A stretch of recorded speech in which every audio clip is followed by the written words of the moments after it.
One has a sense of how a book comes together and how the serious part and the comic part and the linguistic part, the section about words and so forth, fit. So one's conception of the whole affects somewhat your selection of which poems you take, though the primary reason for choice in every case was a poem that I thought was valuable and had something religious of interest to say. Dr. Paul Ramsey, whose most recent work is an anthology of contemporary religious poetry.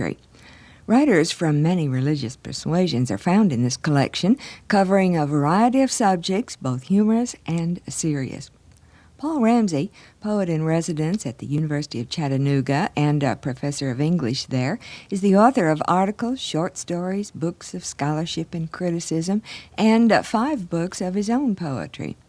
This collection of contemporary religious poetry is published by the Paulist Press. They asked me to do it, and it's been a great pleasure to do. When they asked me to do it, I thought, good, I'll enjoy this. Pulling an anthology together will be enjoyable, and it's something I know a good bit about.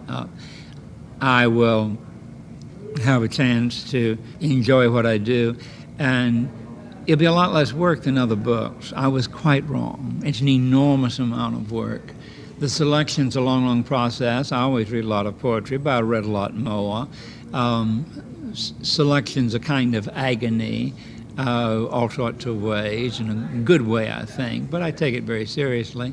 And then the process of permissions and biography and pure correspondence and so forth, it turns out to be a very busy book. We did biography for it, we worked out the permissions, and I wrote a long introduction. In Ramsey's introduction to the book by publishers Paulist Press, he asked the questions, what is contemporary? What is it to be religious? And what is it that poetry does and is? He says we all have some uncertainties about these questions which fascinate, entice, and perplex. And he hopes some of the answers will be revealed here in this book, an undertaking for Paulist Press, which gave him great satisfaction. I'm very satisfied with it, and I hope they are. Paulist Press is a Catholic press, and in fact it's a very well-known press, certainly one of the two or three most highly regarded presses I've published with.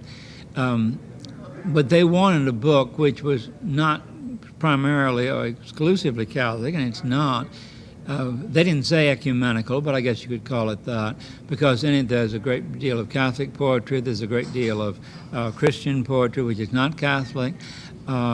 There's a great deal of Jewish poetry. Some of the very finest poets, Linda Passenmeyer, Scleru, and others, are Jewish. Because of its diversity of subject matter, editor Ramsey hopes the book will have wide appeal. I think the result is very satisfactory, and we hope thereby that it will sell at Protestant bookstores and Catholic bookstores and Jewish bookstores and general bookstores, but that remains to be seen. Anyway, it has been a great pleasure to do, and I've had very good help with it from my secretaries, and particularly my assistant, Sally Farmer, who's done a great deal of the more complicated work on the permissions. How many selections did you have to read, and how many are actually in the book? I don't know, and I don't know. That's 2 quick answers. I can come close on the second one. I think there are about 120 in the book, something like that, of a range of things. I have no idea how many I read. I've read poetry, and I read poetry regularly all the time, many thousands of poems. And for this, I looked up lots of things. I read more in magazines of various kinds and like. I just have no idea. It would be a huge number. Of course, I didn't try to be exhaustive. There are good things I may have missed, you know. I mean, I only chose poems that I thought were really good, and for most of them, I still think that. You change your mind a little. That was a good criterion, was literary excellence, or at least literary value. But there are a lot of reasons for choice, and a good many things on in there that have a great deal of value and may in some sense be religious, may even be specifically religious, but just didn't fit. Some of the selections for Paul Ramsey's anthology of contemporary religious poetry are written by Archibald MacLeish, Alan Tate, T.S. Eliot, Leroy Jones, Donald Davy, Robert Penn Warren, and approximately 80 other prominent writers. For Tennessee Kaleidoscope, this is Lynn Folk.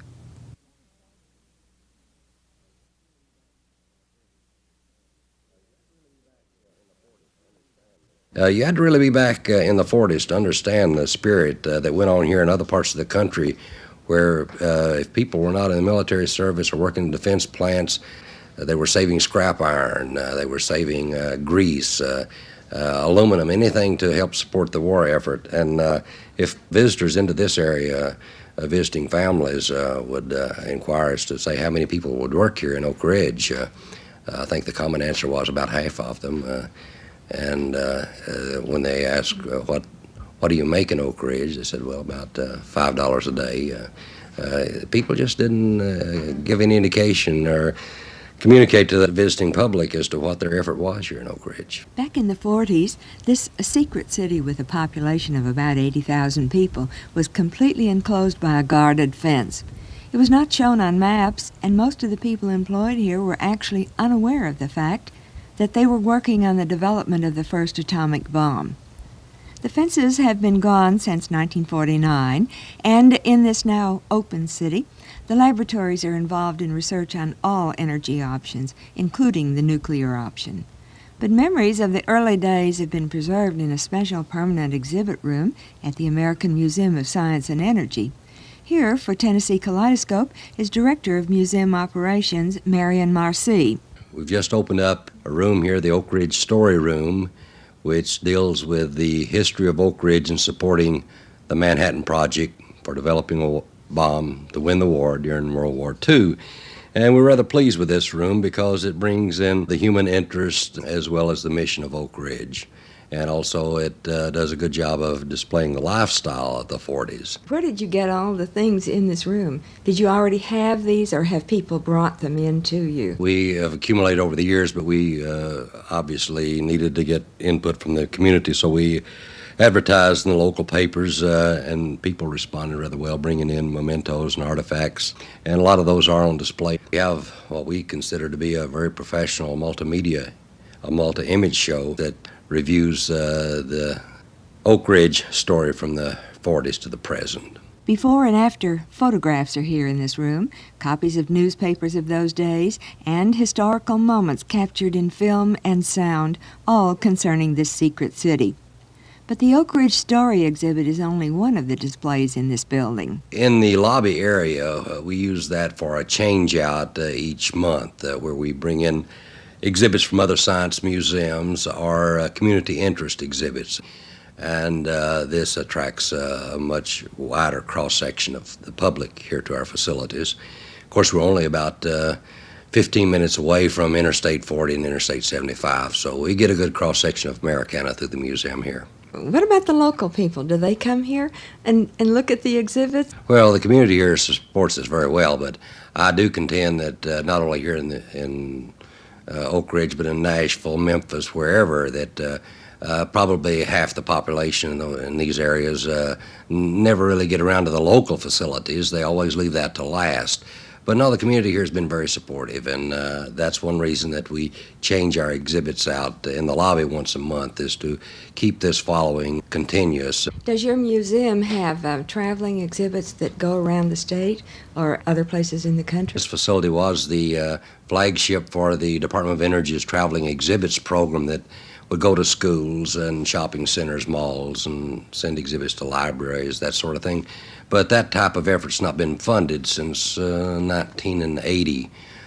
We do have some exhibits that we put together for the Department of Energy offices.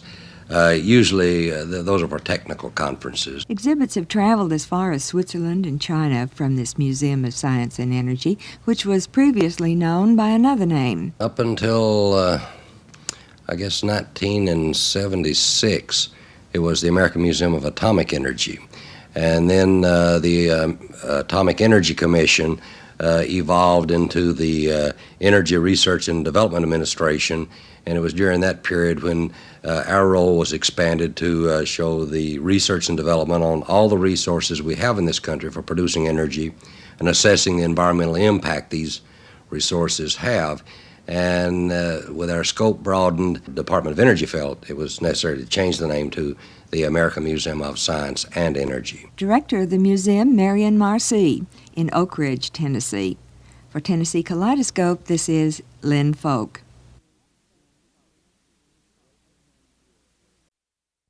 That's really something quite unusual that we're proud of, as it was the first flying machine to be patented in the country. 1877. That predates the Wright brothers, of course, by 20-some years. That American flying machine may now be seen in the Rose Center in Morristown, Tennessee. This is Lynn Folk for Tennessee Kaleidoscope with Bill Kornrich, Executive Director of Rose Center and the Council for the Arts in Morristown. In addition to being a museum, this historic building, named for Civil War hero James G. Rose, is headquarters for art shows and folklife activities.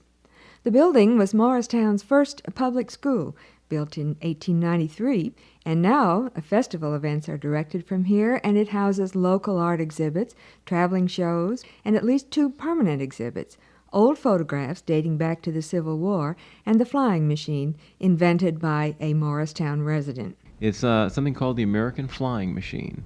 This is a machine that was designed in 1877 by a resident of the county named Melville Merle. And Mr. Merle received the first patent from the American Patent Office for a flying machine. It was on display in the Smithsonian for many years, and then it went to the Wright-Patterson Air Force Base in Ohio, and then when this building opened as a center, it was brought here where it rests permanently. Of course, Mr. Merle, the designer and builder of the plane, is no longer with us, but his descendants are. We have a very nice film that interviews some of his descendants that talk about Mr. Merle and how he developed this interest in flying. And of course, there's a tremendous amount of controversy and emotion related to the Wright brothers, who presumably visited Morristown and Mr. Merle and incorporated a lot of his ideas in their plane, which I don't know one way or another, but I know how a lot of people here feel about it, and it's an interesting historical note. It's claimed that the plane that was designed, which besides some of the original pieces we have a scale model of, it is claimed that that plane did, on its maiden flight, travel several hundred yards. I don't have any eyewitness accounts to it, but a little bit of investigation has been done, and that is the claim that's been made. And I have every reason to believe that it's true. A lot of the school teachers and their students are very interested in the flying machine. The home place of the designer of the machine is still intact and visible in the community, and the town has named the airport here Merle Field in honor of Mr. Merle, the designer of the plane. So there is an ongoing interest in the American flying machine. In addition to the flying machine, there are changing gallery shows at Rose Center, and one show that never changes. It's a collection of about 600 black and white photographs dating back to the Civil War. And that collection is pretty much of an in-depth examination of life here in Morristown and in Hamblin County. And it's something that's very well liked by the community because people can see their relatives, their ancestors portrayed.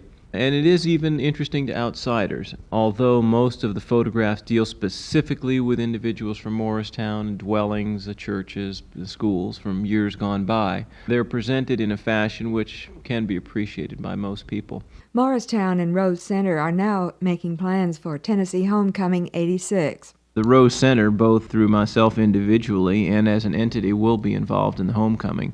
We have no county fair here, and the festival that we put on is really the only county-wide festival that exists, and that's every year that is held. So that I suspect that will be kind of the official homecoming event, as it's a mountain makings festival and does focus, of course, on our heritage. Rose Center was the winner of the First Tennessee Bank competition. Each community that had an office of First Tennessee Bank selected an image that would be put on a postcard and would be mailed out to invite residents home during homecoming. And Rose Center was selected as an entity, a building, for that purpose. We're glad to be able to fulfill that role here in the community because we are an arts center, and it does focus the attention of the general public upon the building and upon the arts. Bill Kornrich, director of Rose Center, the Morristown Center for all forms of art, and the home of the American Flying Machine. This program, Tennessee Kaleidoscope, made possible with the joint support of the National Endowment for the Arts, the Tennessee Arts Commission, and the WPLN Foundation. This is Lynn Folk.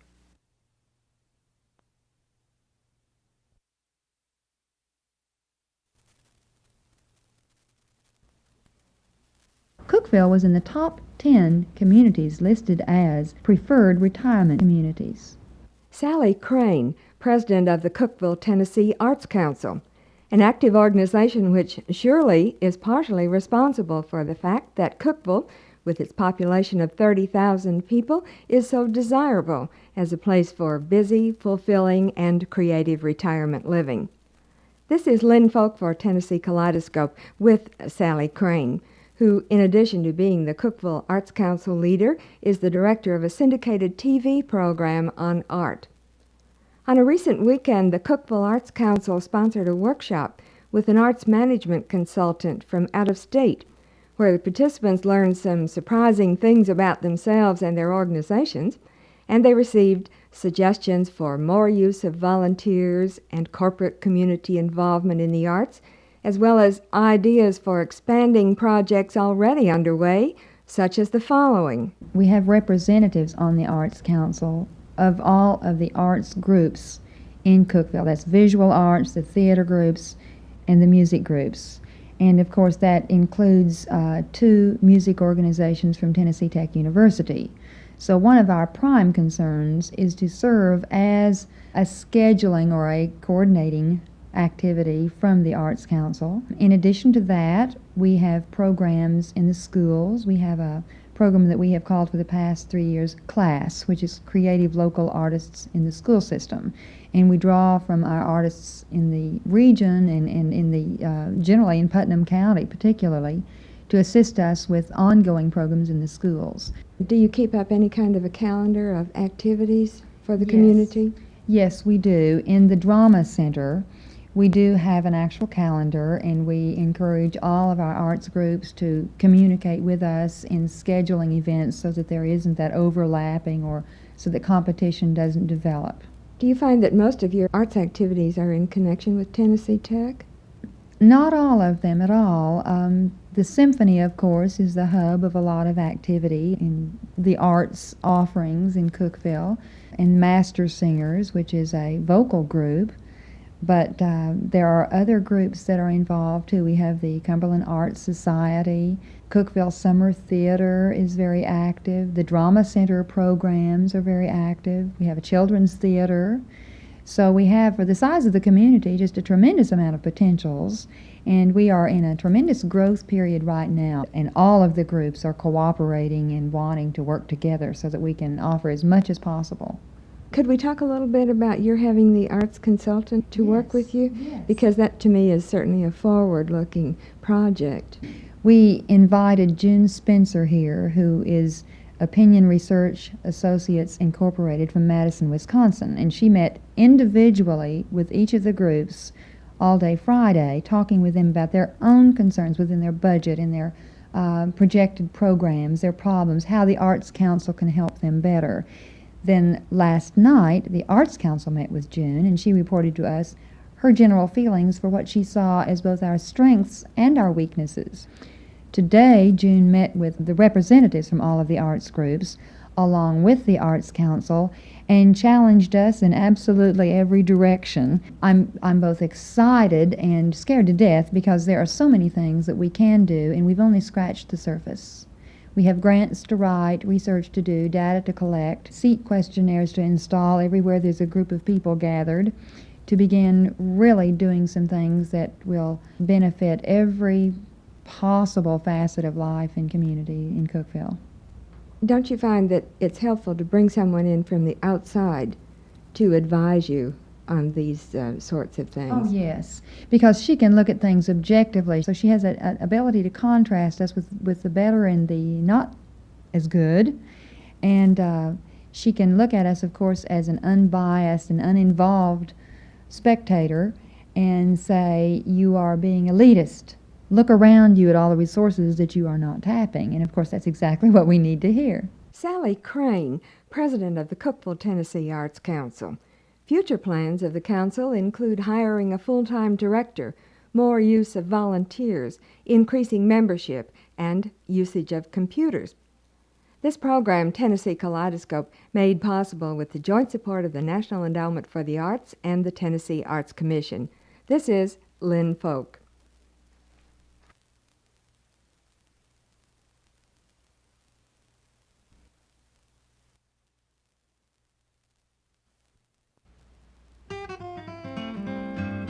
A few of us chased jobs to Detroit City, and some left home to live out teenage dreams. But even those who've looked the whole world over have seen just what the rest of us have seen. There's no one's got more common sense than Grandma. No folks on earth as friendly as next door. Nothing's like the pride you feel on Main Street, from the courthouse steps down to the general store. The city of Lebanon, Tennessee, is one of the pilot communities for Tennessee Homecoming 86. This is Lynn Folk for Tennessee Kaleidoscope with Lebanon's mayor, Tex Maddox, as he tells of some of Lebanon's homecoming plans, especially concerning the arts. We are developing plans now and are almost ready to start construction in our park of an amphitheater, which will be the home of concerts, plays, musicals, and whatnot for the basic entertainment of our people here in Lebanon. And in addition to that, it has been our custom on the 4th of July to have a fireworks display, and over a period of 5 or 6 years that's been developed into a very fine program, and we're going to combine that program into our 1985 testing program to see what we will do for Homecoming 86, and we're very enthused about Homecoming 86 and are planning great things for our community. It will concentrate on a program that will inure to the benefit of those who come. It'll be an opportunity to renew old acquaintances, and it will be a summertime activity where people can get together and enjoy themselves. When you have these entertainments in the amphitheater, will they feature local talent or will you bring in outside talent? We probably will do both. I suspect in our summer events that we normally have in July, we have brought in both local and outside talent. And it has been a 2-day event. Are you involved in the arts yourself in any way? Do you paint, or do you take part in theater or sing maybe? Well, here is a painting that I did some time back. I'm not a professional, I'm not even an amateur, but I enjoy it. That was done in 1965, and that is me. Don't you recognize it? Isn't that nice? Well, you must have taken some art training then. No, never had any art training. Just what I did is natural. Have you done any more? Well, I've done a few pencil and ink and pastels. You are from Texas. Right. Everybody calls you Tex, Right. I know. How long have you been in Tennessee? I came to Tennessee a long time ago to go to law school, and married a native here in Lebanon who is a lawyer. And after graduation, we left and went to Texas and stayed in Texas a number of years. And in 1941, came back here to spend about 4 months.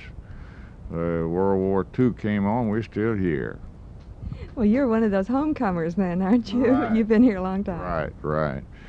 We are considering the importation of a festival director from Texas. Every year down there, the communities in the area from which I come put on some very fine summer programs. They write and direct their festival, folk dancing, folk singing and folk dancing, and all that type of old-time art. Tex Maddox, the mayor of Lebanon, which is one of the pilot communities for Tennessee Homecoming 86. Coming home is smiling back at neighbors.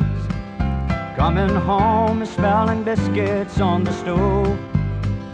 Coming home is that simple country music that I love. Get ready, Tennessee, I'm coming home. This program, a Tennessee Kaleidoscope, made possible with the joint support of the National Endowment for the Arts, the Tennessee Arts Commission, and the Nashville chapter of the Tennessee Society of Certified Public Accountants. This is Lynn Folk.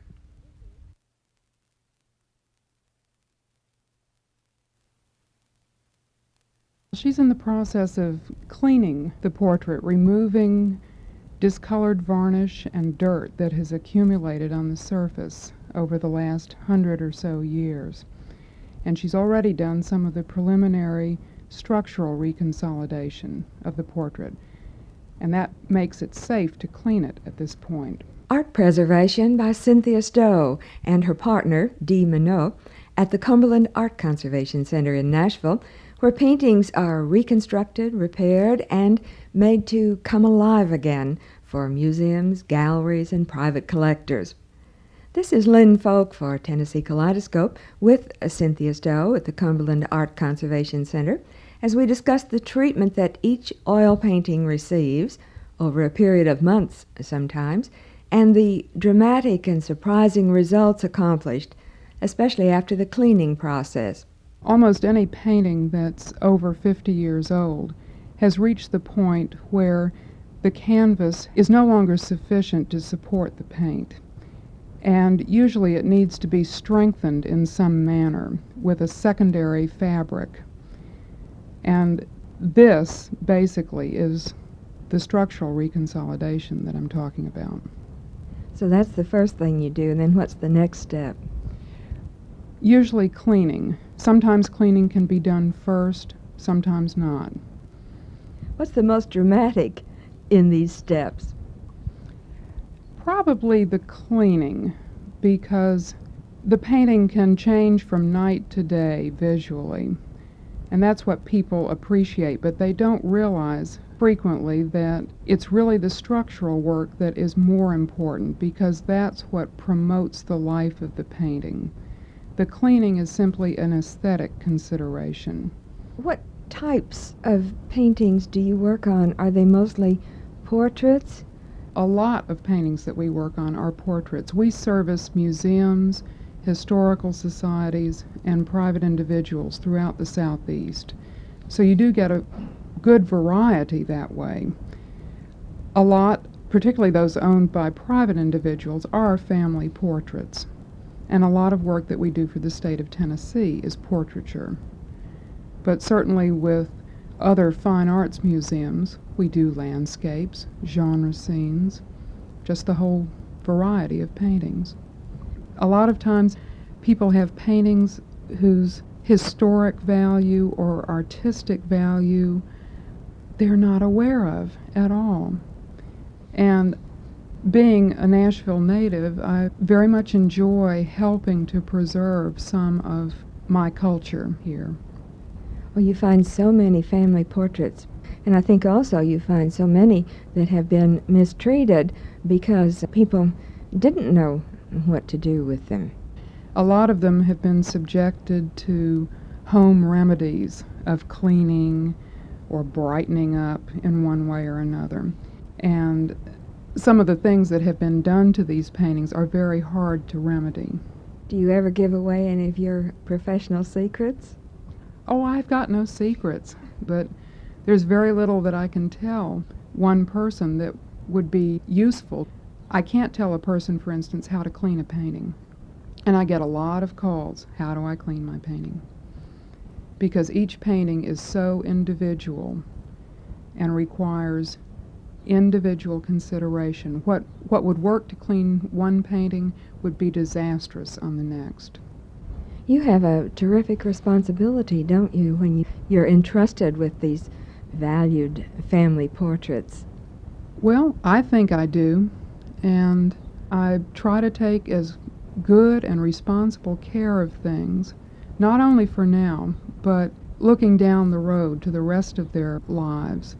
I want to ensure that these things will last for generations to come. Cynthia Stow, a Nashville native who returned to Nashville after being away for 8 years when she saw that there was a need for her services and expertise here. Her work holds an increasing attraction for her because of each day's new discoveries found in paintings of long ago. She and her partner, Dee Minot, both professionally trained conservators, are the owners of Cumberland Art Conservation Center. This program, Tennessee Kaleidoscope, made possible with the joint support of the National Endowment for the Arts, the Tennessee Arts Commission, and the WPLN Educational Foundation. This is Lynn Folk.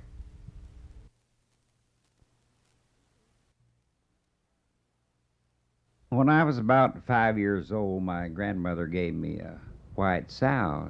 And some fellow there in the country had an old violin. I think it was a homemade violin made out of a maple tree. And finally, after a lot of deliberation, I traded my sow for this violin, and I started trying to learn to play on one string. My grandmother played rather well, and she would show me a few things. And as I got a little older, I'd go over to town, as we called it, to the barber shop, and they had the old barber shop quartet, and incidentally they had a good fiddler and banjo and guitar men and everything, so I would go home and try to learn to play one of their songs. That's how George Bunyard got started as a fiddle player. Now he and his band, the Country Music Makers, play often. This is Lynn Folk for Tennessee Kaleidoscope in McKenzie, Tennessee, with George Bunyard, who worked 40 years with the railroad in St. Louis, then retired and moved to McKenzie. Now he stays busy with his band engagements and also his daily fiddling sessions for the exercise group at a local nursing home. Most of my playing is by ear, and most all the fellows around here play the same way. You've used your music a lot now. Tell me some of the places you do up here. We've been in Dresden and Greenfield and all over McKenzie and the country club and golf course and nursing homes and Huntington, all around. What are some of the pieces that you play? We play tunes like Wreck of Old 97, Casey Jones.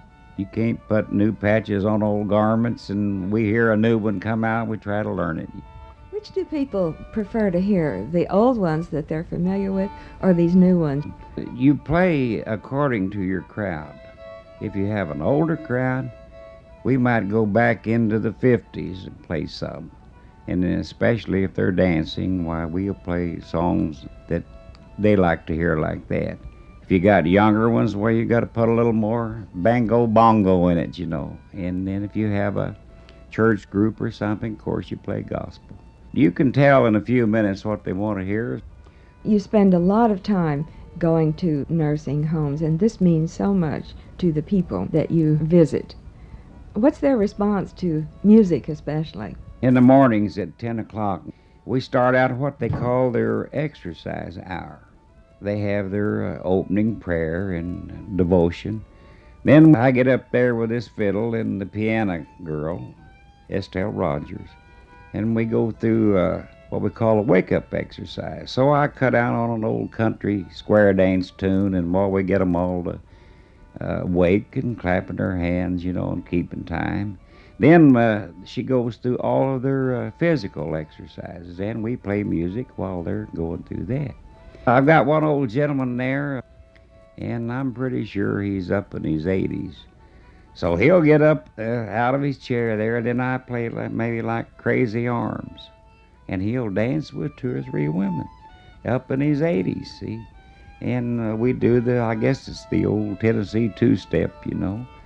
And then several of them get up and dance around there, and then we'll play like Tennessee waltz, and one lady in a wheelchair will just steam back and forth up through there getting her exercise. And we'll play them a boogie, and there'll be 2 or 3 get up and do that, you know. And then at 10:30, why, I play a certain song. That's when they're passing out the songbooks. Then we all get together with our choir and sing till about 5 minutes to 11. Then we always have Amazing Grace and the closing prayer, and that's the end of their exercise. And that hour seems like it goes faster than any other time of the day. You know, they all seem really to enjoy it. Here's a song, Casey Jones, that most of them really love to hear.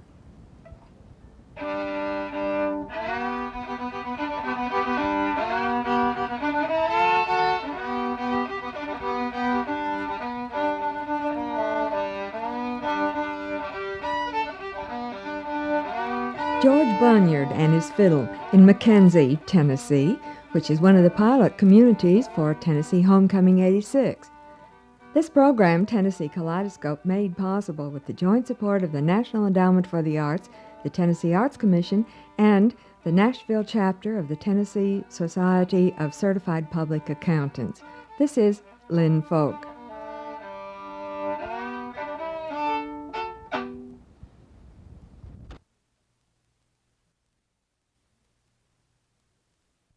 Some of the people who listen to me fairly regularly are getting a little tired of me forever talking about the 19th century.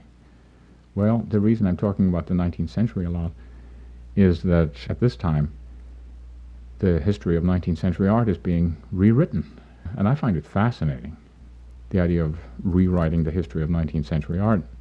I'm not in favor of all the art that is being dragged out of storage and now restored to glory. I think a lot of it is not nearly as glorious as a lot of critics and museum curators and art historians are making it out to be, but I think it's worthy of comment. 19th century art is only one of the subjects covered by Sandvik in Art Commentary, a regular feature on WPLN radio.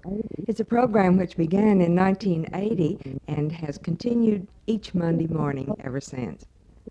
This is Lynn Folk for Tennessee Kaleidoscope with Tron Sandvik, who is Director of Education at Cheekwood Fine Arts Center in Nashville. He also lectures frequently for art interest groups in Tennessee and elsewhere. Even though he acknowledges a strong personal preference for architecture, partly because of his early experiences in his native Norway, his radio programs involve art in all forms, and his research includes a number of sources extending art commentary beyond the limits of local shows and events to the worldwide scene. Usually I keep up with what's going on in the big world, so to speak. I read the New York Times, the art section on Sundays, and then I take one of the news magazines, and then the New Yorker, and the various art publications. I keep up with the latest shows and trends, and I try to get a little bit of a mix in there. So if I've talked about paintings too many times, then I start talking about architecture for a while, or design, or sculpture. Obviously, when you are doing things for radio, you have to assume certain things. And the one thing I have assumed is that the people I'm talking to know a great deal about music. I also assume that everyone knows what's current in politics and on both national and international. And I assume that the thing they know the least about is art. This is just a basic assumption. And I proceed from there. Do you find it a disadvantage not to be able to do this visually? It sometimes makes it a little rough because I can't refer to specific works when I would like to. Of course, I can refer to the Mona Lisa and the Pietà, and everyone assumes that it's Michelangelo's Pietà in St. Peter's in Rome. But beyond that, I have to be very careful. So I have to talk about an artist in terms of his whole output or themes that a certain artist uses.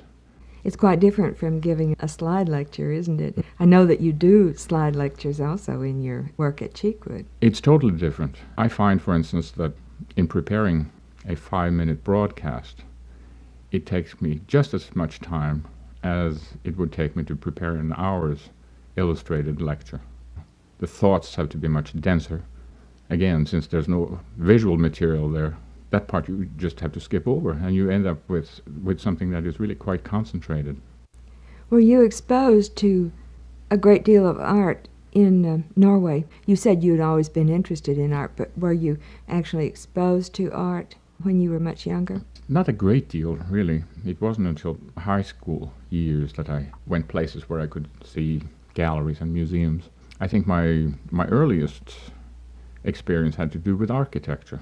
I was always, ever since I can remember, fascinated by buildings going up. I love to watch and see how things turn out. Buildings and houses, both.